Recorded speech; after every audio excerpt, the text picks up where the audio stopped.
তিন বাহিনীর প্রধানের সঙ্গে আমাদের প্রধান উপদেষ্টার যে বৈঠকটি মঙ্গলবার সন্ধ্যায় অনুষ্ঠিত হলো, সেটি অনেক ধরনের প্রশ্নের জন্ম দিয়েছে। আগামী কয়েক ঘন্টার মধ্যে পুরো ঢাকা শহরকে ব্লকেট ঘোষণা করা হচ্ছে। পুরো ঢাকা শহর অচল করে দেওয়া হবে। ইশরাকের সমর্থকরা ইশরাকের পক্ষে ফাইনালি কারা মাঠে নামছেন? এই ঢাকা দক্ষিণ সিটি কর্পোরেশনের যারা কর্মকর্তারা আছেন, তারাও কিন্তু তার পক্ষে আজকে কি বলা হয় যে একাত্মতা ঘোষণা করেছেন। ইউনূসকে তিন সেনাপ্রধান 2 দিনের একটা আলটিমেটাম দিয়ে এসেছে, 2 থেকে 3 দিনের একটা আলটিমেটাম দিয়েছে। তার মধ্যে আইন শৃঙ্খলা পরিস্থিতি এবং দেশের সমস্ত যে অস্থিতিশীল পরিস্থিতি সেটাকে শান্ত করার বিষয়ে তাকে আলটিমেটাম দিয়েছে। অন্যথায় তিন বাহিনীর প্রধান বা সেনাপ্রধানরা অন্য কোনো ব্যবস্থা নেবেন। সেনাপ্রধানকে আসলে একটা শক্ত অবস্থান নিতেই হবে, কারণ তার হাতে সময় কমে আসছে। জুলাই ঘোষণাপত্র আসছে, সংবিধান বাতিল হচ্ছে। রাজপথে সংবিধান বাতিল করে ফেললে যমুনাতে আবার আরেকটা আন্দোলন দানা বেঁধেছে। এদিকে গতকালকে প্রধান উপদেষ্টা সেনা প্রধানের সঙ্গে গুরুত্বপূর্ণ বৈঠক করেছেন, তিন বাহিনী প্রধানের সঙ্গে বৈঠক করেছেন। কি হচ্ছে, কি হবে আজকের পরে, পরিস্থিতি কোন দিকে যাবে? বাংলাদেশের অন্তর্বর্তীকালীন সরকারের যিনি প্রধান উপদেষ্টা রয়েছেন, উনি বিভিন্ন কারণে সেফ এক্সিট নেওয়ার একটি পরিকল্পনা করছেন। কেউ কেউ মনে করছেন যে তাদের লাভ হবে যদি সেনাপ্রধান ক্ষমতা নিয়ে নেন। এখন তাদের লাভের কারণে যদি বাংলাদেশে একটি সেনা শাসন চলে আসে, তাহলে কিন্তু ইতিমধ্যে বুঝতেই পারছেন আজকের খবরটি কতটা গুরুত্বপূর্ণ একটি খবর। বন্ধুরা চলুন ভিডিওতে আজকে আর বেশি কথা বাড়াবো না, সরাসরি আজকে আমরা চলে যাব মূল ভিডিওতে। আর সেখানে আজকে আমরা দেখব আজকের খবরের বিস্তারিত। বৈঠকে আসলেই সত্যি কি নিয়ে আলোচনা হয়েছে আমরা নিশ্চিত নই, তবে প্রশ্ন এবং সন্দেহের সৃষ্টি হয়েছে খোদ প্রধান উপদেষ্টার প্রেস উইং থেকে যেই প্রেস বিজ্ঞপ্তি গণমাধ্যমে পাঠানো হয়েছে সেখান থেকেই। প্রশ্ন এবং সন্দেহগুলোর কথা অবশ্যই বলবো, তার আগে এই প্রেস বিজ্ঞপ্তিতে যে কথাগুলো উল্লেখ করা হয়েছে সেটি একটু আপনাদের সামনে বলি। আপনারা নিজেরাই হয়তো অনেক ধরনের প্রশ্নের মধ্যে পড়ে যাবেন। এই প্রেস রিলিজে বলা হচ্ছে, প্রধান উপদেষ্টা অধ্যাপক মোহাম্মদ ইউনূস সশস্ত্র বাহিনীর প্রধানদের সঙ্গে রাষ্ট্রীয় অতিথি ভবন যমুনায় সারা দেশের নিরাপত্তা পরিস্থিতি স্থিতিশীল রাখার উপরে গুরুত্ব আরোপ করেন। আইন শৃঙ্খলা পরিস্থিতি নিয়ে বৈঠকটি ছিল উচ্চ পর্যায়ের।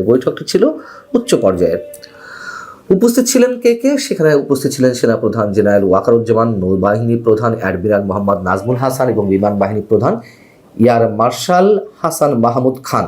এছাড়া ঊর্ধ্বতন কর্মকর্তারা উপস্থিত ছিলেন। বেশ ভালো কথা। আরও উপস্থিত ছিলেন স্বরাষ্ট্র উপদেষ্টা লেফটেন্যান্ট জেনারেল অবসরপ্রাপ্ত জাহাঙ্গীর আলম চৌধুরী, পররাষ্ট্র উপদেষ্টা মোহাম্মদ তৌহিদ হোসেন এবং জাতীয় নিরাপত্তা উপদেষ্টা ডক্টর খলিলুর রহমান। বৈঠকে দেশের বিভিন্ন অঞ্চলের আইন শৃঙ্খলা পরিস্থিতির উপরে খসড়া প্রতিবেদন উপস্থাপন করেন নিরাপত্তা সংস্থার ঊর্ধ্বতন কর্মকর্তারা। এই লাইনটা খেয়াল রাখবেন। যাই হোক, এই জন্য খেয়াল রাখতে বললাম যে নিরাপত্তা সংস্থার ঊর্ধ্বতন কর্মকর্তারা প্রতিবেদনের খসড়া উপস্থাপন করেন। প্রথম প্রশ্ন হচ্ছে, এই যে ঊর্ধ্বতন কর্মকর্তারা উপস্থিত রয়েছেন, অন্যান্য উপদেষ্টারা রয়েছেন, পুলিশ প্রধান কোথায়? তিনি কেন ছিলেন না? আইন শৃঙ্খলা রক্ষা সংক্রান্ত বিশেষ বৈঠক অনুষ্ঠিত হবে, সেখানে পুলিশের প্রধান আইজিপি থাকবেন না, এটাকে সহজভাবে মেনে নেওয়া যায়? যদিও প্রধান উপদেষ্টা প্রেস সচিব মিস্টার শফিকুল আলম বলেছেন যে সেখানে তো স্বরাষ্ট্র উপদেষ্টা ছিলেন, স্বরাষ্ট্র উপদেষ্টা অবশ্যই থাকতে পারেন, কিন্তু আইন শৃঙ্খলা রক্ষার সঙ্গে যে বাহিনী সবচেয়ে গুরুত্বপূর্ণ ভূমিকা পালন করে, এই কাজগুলোর জন্য যে বাহিনী সরাসরি সম্পৃক্ত, সেই পুলিশ বাহিনীর প্রধান থাকবেন না? কেন ছিলেন না? এটি নিঃসন্দেহে অনেক বড় প্রশ্ন এবং আইন শৃঙ্খলা রক্ষা সংক্রান্ত কোনো বিশেষ সভায় পুলিশের প্রধান এর আগে উপস্থিত ছিলেন না এমন কোনো নজির আমার মনে পড়ে না, অন্তত নেই, অনেকটা নিশ্চিত করে বলা যেতে পারে। দ্বিতীয় প্রশ্ন হচ্ছে যে এই ধরনের সভায় পররাষ্ট্র উপদেষ্টা কেন থাকবেন? আইন শৃঙ্খলা রক্ষা সংক্রান্ত একটা জাতীয় কমিটি আছে, সেই জাতীয় কমিটির সভাপতি স্বরাষ্ট্র উপদেষ্টা, আবার দেখা যাচ্ছে সদস্য সচিবের দায়িত্বে আছেন। আমি জানি না এর মধ্যে যদি পরিবর্তন না হয়ে থাকে তাহলে আসিফ মাহমুদ সজীব ভুইয়া, যেটা নিয়ে আমি এর আগে প্রশ্ন তুলেছিলাম যে আর কোনো উপদেষ্টাকে নিয়েই ব্রিগেডিয়ার জেনারেল সাখাওয়াত হোসেন, তাকেও তো রাখা যেত। যাই হোক, সেটা অন্য বিষয়। অথবা এর আগে আওয়ামী লীগ সরকারের সময় এই ধরনের কমিটির সভাপতির দায়িত্ব পালন করেছেন তৎকালীন মুক্তিযুদ্ধ বিষয়ক মন্ত্রী। পররাষ্ট্র উপদেষ্টা তো আমার যত মনে পড়ে এই ধরনের কোনো কমিটিতে নেই, তিনি কেন উপস্থিত ছিলেন? আচ্ছা, ডক্টর খলিলুর রহমান তো জাতীয় নিরাপত্তা উপদেষ্টা, অর্থাৎ প্রতিরক্ষা বিষয়ক মন্ত্রীর সমমর্যাদার পদ। প্রতিরক্ষা মন্ত্রীর কাজ কি? প্রতিরক্ষা সংক্রান্ত, খুব স্বাভাবিক, এতে তো ব্যাখ্যা করার কিছু নেই। তিনি কেন উপস্থিত ছিলেন? আমরা ধরে নিতে পারি তিন বাহিনীর প্রধানের সঙ্গে প্রধান উপদেষ্টার এই বৈঠক হতে পারে, যেহেতু দেশের আইন শৃঙ্খলা রক্ষার কাজে বাহিনীর সদস্যরাও কাজ করছেন, পুলিশ বাহিনীর সদস্যদের হেল্প করার জন্য। কিন্তু পররাষ্ট্র উপদেষ্টা আছেন, নিরাপত্তা উপদেষ্টা আছেন, অথচ পুলিশের প্রধান নেই। সেই জায়গা থেকে মানুষের মনে যে নানান ধরনের দ্বন্দ্ব দোলাচলের মধ্যে আছে, সেই জায়গা থেকে যদি আমরা প্রশ্ন করি, তাহলে কি আসলে সেখানে করিডোর নিয়ে আলোচনা হয়েছে? যে বিষয়টি নিয়ে বাংলাদেশের সব শ্রেণীর মানুষ এখন ভয়ঙ্কর একটা উত্তেজনার মধ্যে রয়েছেন, এবং যেই ইস্যুতে সেনাপ্রধান একেবারেই দ্বিমত পোষণ করছেন, বিপক্ষ অবস্থান করছেন, বাংলাদেশের সার্বভৌমত্বের প্রশ্নে তিনি অটল, আপোষহীন, সেই বিষয়টি আলোচনা হয়েছে কিনা এটি প্রশ্ন আকারে উঠতেই পারে। এবং আরো যে বিষয়গুলো রয়েছে, যেহেতু প্রতিরক্ষা উপদেষ্টা, পররাষ্ট্র উপদেষ্টা, তিন বাহিনীর প্রধান, স্বরাষ্ট্র উপদেষ্টা, যুদ্ধ নিয়ে তো অনেকেই অনেক ধরনের মন্তব্য করেছেন, তাই না? সরকারের বিভিন্ন পর্যায়ের শীর্ষ দায়িত্বশীল ব্যক্তিদের পর্যায় থেকে অনেকেই। সেই বিষয়ে কোনো আলোচনা হয়েছে আমরা জানি না। তবে এটুকু অনেকের মনে সন্দেহের দানা বাঁধছে যে আসলে আইন শৃঙ্খলা রক্ষা সংক্রান্ত যে বৈঠকের বিষয়টি তুলে ধরা হয়েছে, হয়তো তার ঠিক নয়। আমি বলছিলাম যে প্রধান উপদেষ্টা প্রেস উইং থেকে যে বিবৃতিটি বা বিজ্ঞপ্তিটি পাঠানো হয়েছে গণমাধ্যমে, তার মধ্য দিয়েই অনেক ধরনের প্রশ্ন উঠছে। যদি এখানে এই বৈঠকটি আইন শৃঙ্খলা রক্ষা সংক্রান্ত কোনো বৈঠক হিসেবে উল্লেখ না করে যদি বলা হতো দেশের সার্বিক পরিস্থিতি নিয়ে উচ্চ পর্যায়ের বিশেষ বৈঠক, তাও আমরা মেনে নিতে পারতাম যে এই ধরনের বিশেষ বৈঠকে প্রধান উপদেষ্টা যাকে প্রয়োজন মনে করছেন তাকে ডেকেছেন। কিন্তু যা উল্লেখ করা হয়েছে সেখান থেকেই অনেক বেশি গুঞ্জন, অনেক বেশি সন্দেহ, সংশয়, প্রশ্ন মানুষের মধ্যে উকি দিচ্ছে। এবং এইগুলো তখনই উকি দেয় যখন তথ্যের অবাধ প্রবাহ থাকে না। আমাদের কাছে মনে হচ্ছে যে এইখানে কিছুটা আড়াল করার চেষ্টা করা হয়েছে, আর সেটি ঘটেছে বলেই অনেক ধরনের গুঞ্জন। দেশের পরিস্থিতি তো আসলে ভালো না, একটা অস্বস্তিকর পরিবেশ, অস্বাভাবিক পরিবেশের মধ্যে দেশে 18 কোটি মানুষ রয়েছেন। এবং গত 2-3 দিন আগে যে ঘটনা ঘটলো, সেনাবাহিনীর বিরুদ্ধে লং মার্চ করার সাবেক সেনা সদস্যদের সমন্বয়ে উদ্যোগ নেওয়া হয়েছিল, এটি আমরা এর আগে ইতিহাসের কোথাও খুঁজে পাবো না। ভালো থাকুন সবাই, আল্লাহ হাফেজ। আসসালামু আলাইকুম রহমতুল্লাহি ওয়া বারাকাতুহু।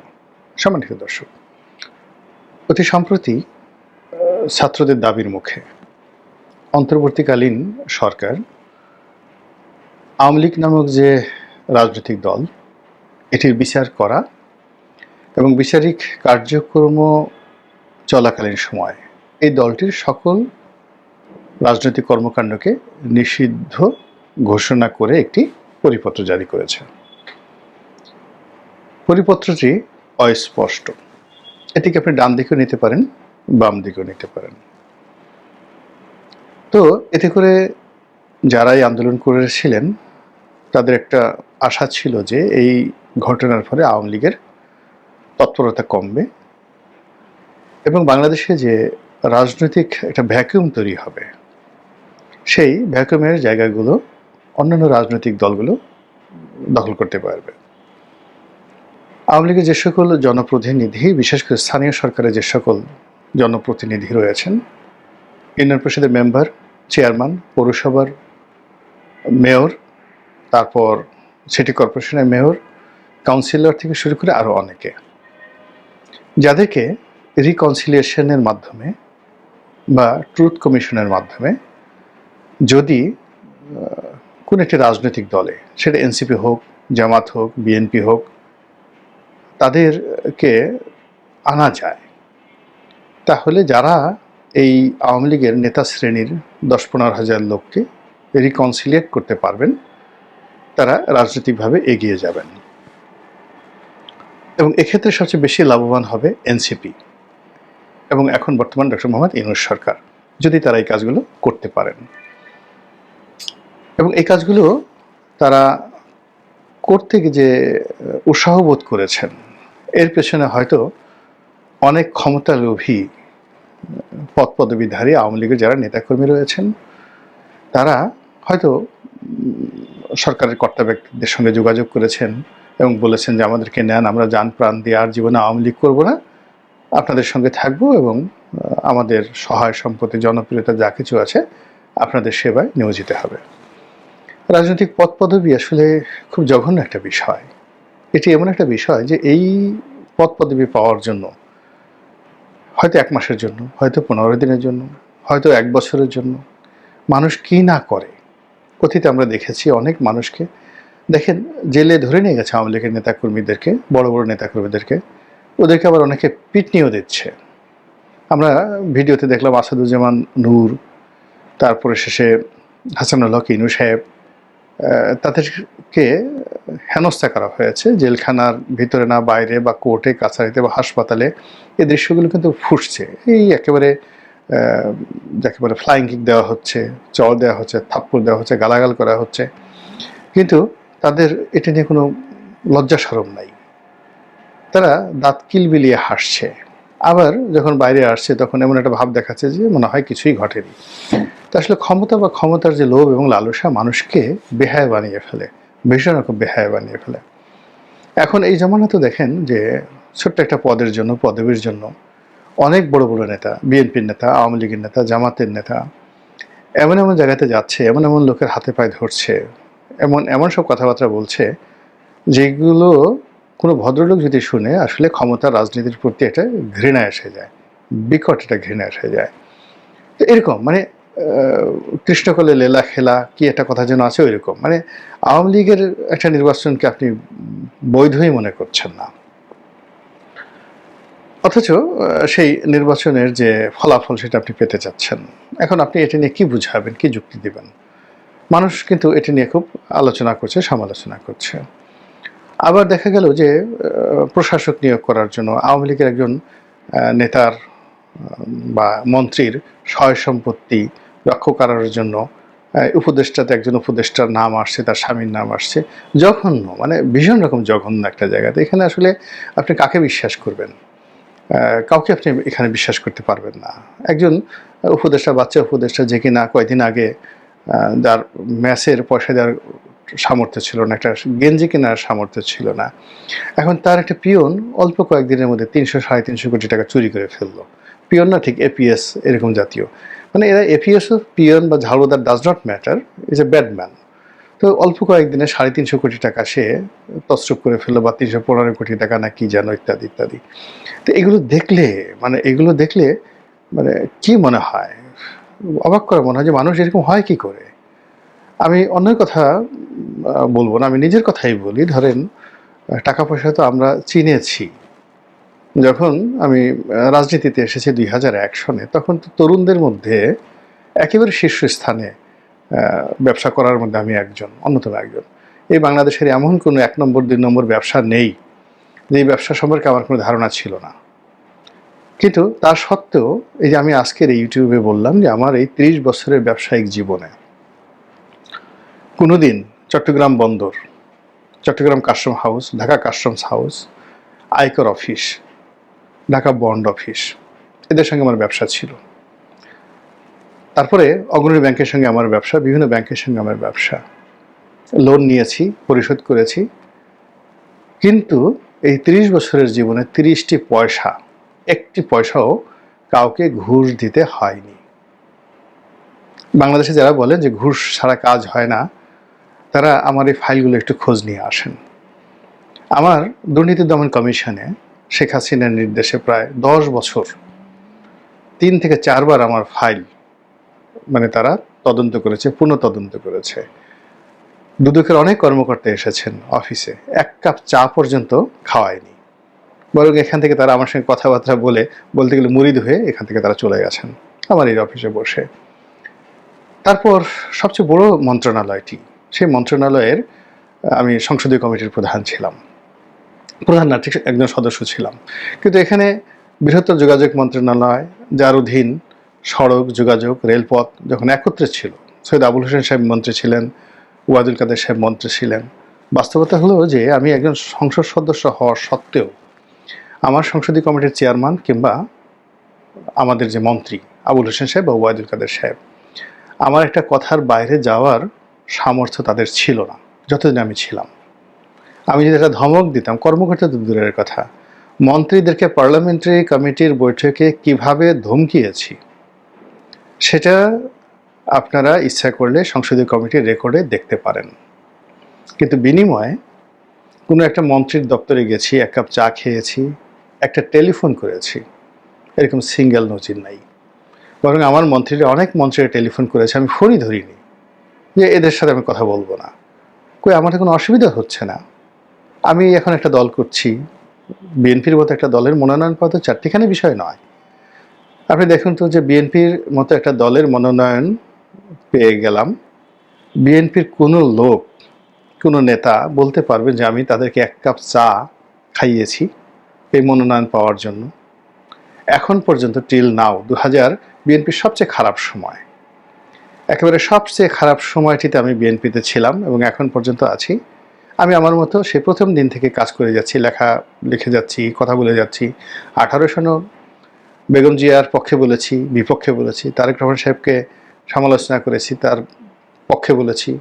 আবার 22-23 সনেও যেভাবে বলেছি, আবার এখনও একইভাবে, মানে আমার ভাষা তো বিএনপিকে নিয়ে চেঞ্জ হয়নি। 2023 সনে, 2021 সনে, 22 সনে একেবারে টকশোতে, টেলিভিশনে যে কথাগুলো বলেছি দল নিয়ে, আবার এখনও একই কথা বলে যাচ্ছে। আবার ওনাদের সঙ্গে আমার যখন সরাসরি কথা হয়, আমার ভাষা একই রকম, একটু 19-20 কখনো হয় না। আমাকে কখনো তারেক রহমান সাহেবের সঙ্গে মাথা নুইয়ে কোনোদিন কথা বলতে হয়নি। কোন নেতার কতটুকু সামর্থ্য হয়েছে আমি বলতে পারবো না। জনাব তারেক রহমান সাহেবের সাথে বহুবার কন্টিনিউয়াসলি স্কাইপেতে 2 ঘন্টা, 2.5 ঘন্টা, 3 ঘন্টা পর্যন্ত ওয়ান টু ওয়ান কথা বলেছি।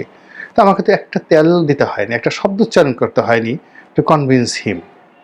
তো মানুষ কেন তেলবাজি করে, আমি এই জিনিসগুলো বুঝছি না। তো যেটা বলছিলাম যে এখন বাংলাদেশে যে রাজনীতি, সেই রাজনীতিতে এমন একটা জায়গাতে চলে আসছে, সবাই ভয় পায়, সবাই লোভ করে, সবাই লালসা করে এবং সবাই যাকে বলে যে যেটা প্রয়োজন না তার ঠিক সেই জিনিসটা করে। আমি শুধু এখানে একটা ব্যাপার আপনাদেরকে বলি, যে এখানে একটা কথা বলি, সেটা হলো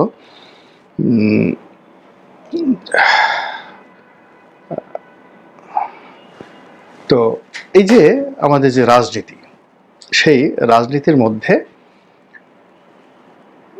অহেতুক আতঙ্ক, অহেতুক সমালোচনা এবং অহেতুক অস্থিরতা প্রায় প্রতিদিনই তৈরি হচ্ছে। এই যে অহেতুক তৈরি হয়, এটি হয় ভয় থেকে, আতঙ্ক থেকে, লোভ থেকে, লালসা থেকে। কিন্তু আপনার যদি এই জিনিসগুলো না থাকে না, আপনাকে কাউকে আসলে পাত্তা দিতে হয় না। এটি এত লম্বা যে ভূমিকা টানলাম যে কারণে, সেই কারণটা হলো যে আওয়ামী লীগকে নিষিদ্ধ করা হয়েছে, কর্মকাণ্ডকে নিষিদ্ধ করা হয়েছে, কিন্তু কোনো অবস্থাতেই এই আলোচনা বাদ দেওয়া যাচ্ছে না।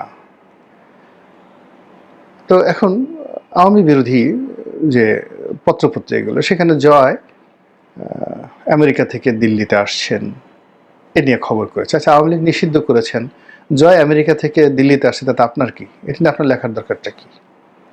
ইট মিনস এটার এত নিউজ ভ্যালু আছে যে পত্রিকাগুলো এটা লোভ সামলাতে পারছে না।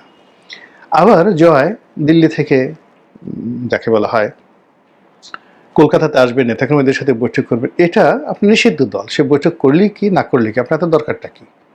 কিন্তু এটা নিয়ে কিন্তু মানুষজন আলোচনা করছে। ইট মিনস আমাদের লোভ, আমাদের লালসা, আমাদের ভয় এবং আমার আতঙ্ক আওয়ামী লীগকে কেন্দ্র করে শেষ হয়ে যায়নি এবং এটা আইন দিয়ে করা যাবে না।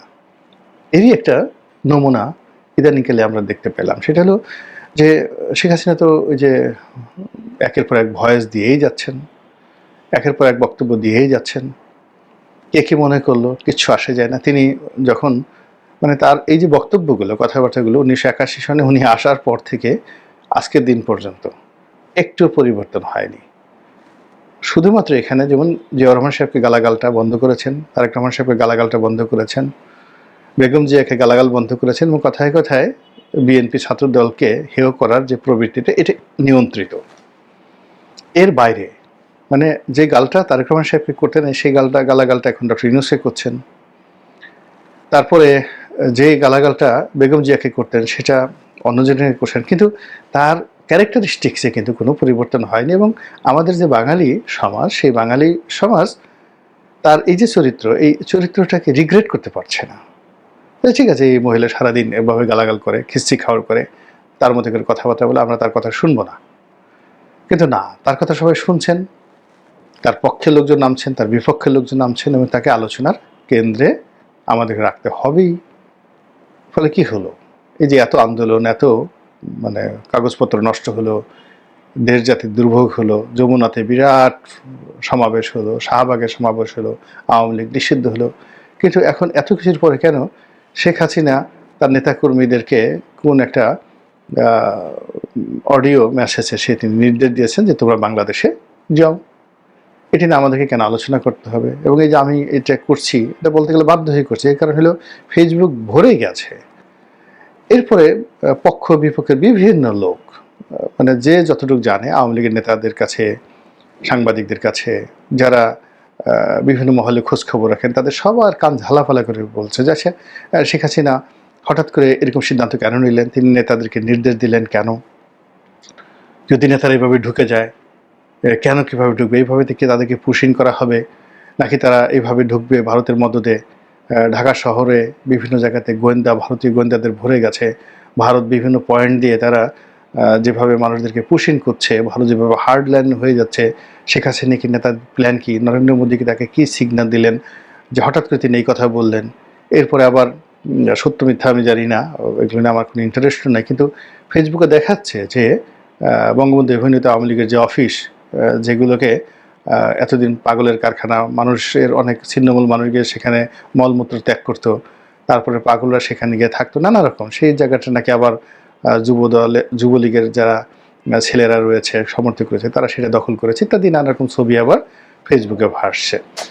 মূল যে বিষয়টা, সেই বিষয়টা হলো যে এই দলটি সম্পর্কে আমরা আমাদের আতঙ্ক এখন পর্যন্ত ঝেড়ে ফেলতে পারছি না। আমরা বুক ফুলিয়ে যে বিপ্লব বা যে গণ অভ্যুত্থান সেটাকে ধারণ করতে পারছি না। আমরা ডক্টর মোহাম্মদ ইউনূসকে নিয়ে যে আমাদের আনন্দ ছিল, উল্লাস ছিল, সেই জিনিসগুলো এখন রীতিমতো উদ্বেগ এবং উৎকণ্ঠায় পরিণত হয়ে গেছে। আমাদের যে আশা ছিল, আমাদের যে ভরসা ছিল, সেগুলো দুরাশায় পরিণত হয়ে গেছে। আমরা যাকে নিয়ে স্বপ্ন দেখব, যাকে নিয়ে কবিতা রচনা করব, এখন তাকে নিয়ে আমাদের রীতিমতো একটা যাকে বলা হয় এমন ভয় তৈরি হয়ে গেছে যে না জানি কি হবে, না জানি কি হবে। তিনি যাকে মানে তাকে নিয়ে এখন রাস্তায় মিছিল হচ্ছে, পক্ষে মিছিল হচ্ছে, বিপক্ষে মিছিল হচ্ছে, সব মিলিয়ে কেমন যেন একটা ওলট পালট হয়ে গেছে। এবং তার মধ্যে এরকম একটা ওলট পালটের মধ্যে এই যে জয় আসলো, শেখ হাসিনা নির্দেশ দিল, এটা হলো এটা হলো, এই জিনিসগুলো আসলে আমার ভালো লাগছে না। লক্ষণটা কিন্তু কোনো অবস্থাতেই ভালো নয়। আল্লাহ আমাদের সবাইকে হেদায়েত দান করুন এবং হেফাজত করুন। আসসালামু আলাইকুম রহমতুল্লাহি ওয়া বারাকাতুহু। বিএনপি ইশরাকের এতদিনের চেষ্টা ব্যর্থ করে দিতে যাচ্ছে এনসিপি। জামাত সহায়তা করলেই বিএনপি ব্যর্থ হবে। এখন জয় পরাজয় নির্ভর করে জামাতের উপর। দর্শক, আপনারা জানেন যে বিএনপি একটা আন্দোলন জমানোর চেষ্টা করেছে ইঞ্জিনিয়ার ইশরাকের মেয়র পদে শপথ পড়ানো না পড়ানোর ঘটনা নিয়ে। এটাকে শুধু শপথ পড়ানোর বিষয়ের মধ্যে বিএনপি সীমাবদ্ধ রাখেনি, এই বিষয়টা চূড়ান্তভাবে সরকার বিরোধী আন্দোলনের রূপ দেওয়ার একটা চেষ্টা বিএনপি করছে। এখানে একই সাথে আরো নানান ইস্যু একত্র করে এবং বিএনপির সিট পার্টি যারা আছে যেমন গণ অধিকার পরিষদ বা তাদেরকেও মাঠে নামিয়ে দিয়েছে। ঢালাওভাবে ডক্টর ইউনূস সরকারকে কঠিন চাপে রাখার একটা মহা সুযোগ হিসেবে বিএনপি এটা নিয়েছিল। কিন্তু বিএনপির এই যে চেষ্টা যতদূর অগ্রগতি হয়েছিল জাতির দৃষ্টি ভিন্ন দিকে ফিরিয়ে দিতে এবং রাজনীতির হিসাব নিকাশ পাল্টে দিতে নতুন উদ্যোগ নিয়ে মাঠে নেমেছে এনসিপি সরকারি দল। যেহেতু এখানে ইশরাক বা বিএনপির বিরুদ্ধে সরকার, তারা শপথ পড়াতে চায় না। এখন সরকারের পক্ষে তো কাউকে মাঠে নামা উচিত যদি বিএনপিকে ঠেকাতে হয়। বিএনপি তো পলিটিক্যাল ফোর্স, তার অংশ হিসেবে এনসিপি মাঠে নামছে। স্থানীয় সরকার নির্বাচনের দাবিতে বুধবার ইসির সামনে এনসিপি বিক্ষোভ। এই বিক্ষোভ কর্মসূচি ঘোষণা করার একদিন পর আমি আলোচনা করছি। বিক্ষোভ কর্মসূচি হয়তো বা হচ্ছে বা হয়ে গেছে আপনারা শুনতে শুনতে, সেটা আলাদা আলোচনা। কিন্তু কেন এনসিপি মাঠে নামলো এবং নির্বাচন কমিশনের সামনে বিক্ষোভ? নির্বাচন কমিশনকে চাপে রাখতে চাইছে এবং ইশরাকের মেয়র পদ ঘোষণা, এই বিষয়টা তারা স্পষ্টভাবে উল্লেখ করেছে সংবাদ সম্মেলনে। এটা স্পষ্ট, এনসিপির এই মাঠে নামা, ইসিকে চাপে রাখা, এটা বিএনপি ইশরাক এতদিন যে ঘটনা ঘটিয়েছেন, নগর ভবন অবরুদ্ধ করা থেকে শুরু করে ঢাকার একাংশ অচল করে দেয় এবং টোটাল ঢাকা অচল করে দেওয়ার হুমকি দিয়েছেন, তার বিপরীতে একটা রাজনৈতিক কর্মসূচি। একই সাথে নির্বাচন কমিশন যে পক্ষপাতমূলক আচরণ করেছে, এই নির্বাচন কমিশন দেখেন এখানে এই যে দ্রুত নির্বাচনের দাবি এখানে কতটা দূরে সরে যায়। যেখানে বিএনপি দ্রুত নির্বাচনের কথা বলছে আর এনসিপি বলছে এই নির্বাচন কমিশন দিয়ে হবে না। এই নির্বাচন কমিশন পক্ষপাতমূলক আচরণ করে আপিল না করে ইশরাককে সুযোগ দিয়েছেন এবং ইশরাকের কথা মতো দ্রুত গেজেট প্রকাশ করে দিয়েছেন। নির্বাচন কমিশনের আচরণ যে বিএনপির প্রতি পক্ষপাতমূলক এটা স্পষ্ট। এখন এই বিষয়টা সামনে এনে ইসি পুনর্গঠনের দাবিতে ইসির সামনে বিক্ষোভ করছে এনসিপি। বোঝা যায় যে ইসিকে এবার একটা শিক্ষা দিবে এবং বিএনপির যে দ্রুত নির্বাচনের দাবি সেটা ভুলেও সফল হবে না। কারণ ইসি তো ঠিক নেই, নির্বাচন করবে কি? তারপর কিসের জাতীয় নির্বাচন? আপনার স্থানীয় সরকার নির্বাচন বলেন। দেখেন এখানে আরেকটা বিষয়, ইশরাককে যদি শপথ পড়ানো হয় আর স্থানীয় সরকার নির্বাচনের উদ্যোগ যদি সরকার নেয় এবং সবার আগে হবে তখন সিটি কর্পোরেশন গুলো, আর তখন যদি ঢাকার দক্ষিণ সিটি কর্পোরেশন নির্বাচনের শিডিউল ডিক্লেয়ার করা হয়, তখন ইশরাকের মেয়র পদ এমনিতেই শেষ। এর মানে এনসিপি কিভাবে খেলছে দেখেন। এক, নির্বাচন কমিশনকে একটা শিক্ষা দিতে চাচ্ছে, তাদেরকে চাপে রাখতে চাচ্ছে ইসির সামনে বিক্ষোভ করে। ইসির সামনে বিক্ষোভ এ ধরনের কর্মসূচি কিন্তু রেয়ার। দুই, বিএনপির পাল্টা কর্মসূচি হিসেবে তারা মাঠে নামছে। তিন, যদি জোর জবরদস্তি করে ইশরাক শপথ পড়েন, মানে মেয়রের চেয়ারে বসতেও পারেন, সেটা যেন বেশি দিন না হয়, দ্রুত নির্বাচনের শিডিউল ডিক্লেয়ার করে ইশরাকের মেয়র পদ যেন খেয়ে দেওয়া হয়। এই বিষয়গুলো একত্র করে মাঠে নামছে এনসিপি। এখন এখানে একটা প্রশ্ন থাকে যে এনসিপির এই মুহূর্তে নিজস্ব কোনো সক্ষমতা নেই। এনসিপি তো অল্প কিছু ছেলেপেলে, এরা মিডিয়া এদেরকে হিউজ কাভারেজ দেয় এবং সরকারি দল এই হিসেবে তাদের একটা গুরুত্ব আছে, তাদের পাওয়ার আছে প্রশাসনে, কিন্তু জনসম্পৃক্ত কোনো দল নয়। তারা কিন্তু নিজেরা লোক হাজির করতে পারে না। সাপোজ এই যে ইসির সামনে যে বিক্ষোভ করবে, আমি যখন কথা বলছি তখন বিক্ষোভের কিছুক্ষণ আগে, বেশি লোক হওয়ার কোনো সম্ভাবনা নেই। একটা সময় এনসিপির প্রোগ্রামগুলোতে জামাত লোক সাপ্লাই দিত, অতএব প্রচুর লোক হতো। যেমন বৈষম্যবিরোধী ছাত্র আন্দোলন মিছিল করলে বিশাল মিছিল হতো, কেন? শিবির লোক সাপ্লাই দিত। এখন জামাত শিবির এরা লোক সাপ্লাই দিবে না। এখন সামগ্রিকভাবে এই যে ইসিকে চাপে রাখা, বিএনপিকে ব্যর্থ করে দেয়া, দ্রুত নির্বাচন যাতে না হয়, স্থানীয় সরকার নির্বাচন যাতে হয়, এই বিষয়গুলোর দাবিতে যে আন্দোলন এনসিপির, এতে সফল হতো যদি জামাত আগের মতো সহযোগিতা করতো বা জামাতের সাথে এই সম্পর্কের জায়গাটা ওরা ধরে রাখতে পারত। এখন ওরা সুন্দর বা সময়োপযোগী কর্মসূচি নিলেও ওই জামাতকে শত্রু বানানোর কারণে ওদের কর্মসূচি জনসম্পৃক্ত হবে না, এটা হচ্ছে মূল শর্টকামিং। তারপর সরকারি দলের লোক কম না হলো ক্যামেরা তো আছে, ক্যামেরা, পুলিশ সব মিলিয়ে বড় সমাবেশ দেখিয়ে দিবে। নির্বাচন কমিশন পুনর্গঠন ও স্থানীয় সরকার নির্বাচনের দাবিতে আগারগাঁও নির্বাচন কমিশন এসির সামনে বিক্ষোভ কর্মসূচি করছে নাগরিক পার্টি এনসিপি। সংবাদ সম্মেলন করে এ ঘোষণা দিয়েছেন আক্তার। বিএনপি নেতা ইশরাক হোসেনের মেয়র হিসেবে শপথ নিয়ে আন্দোলনের বিষয়টি তুলে ধরে এনসিপির আহ্বায়ক নাহিদ ইসলাম বলেন যে সংকট তৈরি হয়েছে তার সমাধানে স্থানীয় সরকার নির্বাচন দিতে হবে। মানে বিএনপির বিপরীতে এটা একটা পাল্টা কর্মসূচি। বিএনপি ঢাকা দক্ষিণে মাঠে নেমে অচল করে দিচ্ছে, এর বিপরীতে একটা কর্মসূচি। আহ্বায়ক নাহিদ ইসলাম বলেন যে সংকট তৈরি হয়েছে তার সমাধানে স্থানীয় সরকার নির্বাচন দিতে হবে। পক্ষপাতমূলক গেজেট প্রকাশ হয়েছে, ওই আমলের সব নির্বাচনেই আমরা প্রত্যাখ্যান করছি।